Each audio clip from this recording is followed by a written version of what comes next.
حضرت شاہ ولی اللہ محدث دہلوی رحمۃ اللہ تعالی علیہ لکھتے ہیں کہ توکل یہ ہے کہ انسان کا یہ پختہ عقیدہ اور یقین ہو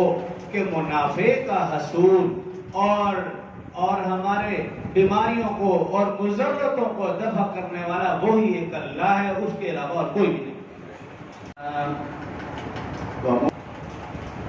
حضرت تھانوی رحمت اللہ تعالی علیہ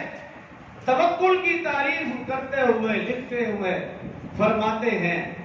توکل یہ ہے کہ اللہ سے ایسے بھروسہ کیا جائے کہ اس کے غیر سے بھروسہ نہ ہو، لیکن فرمایا کہ اسباب اختیار کرتے ہوئے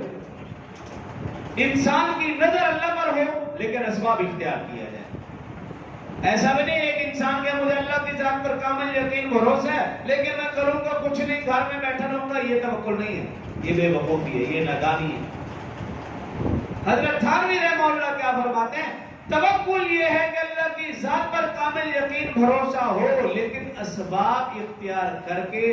نظر اسباب پر نہ ہو، نظر اللہ پر ہو، یہ توکل ہے۔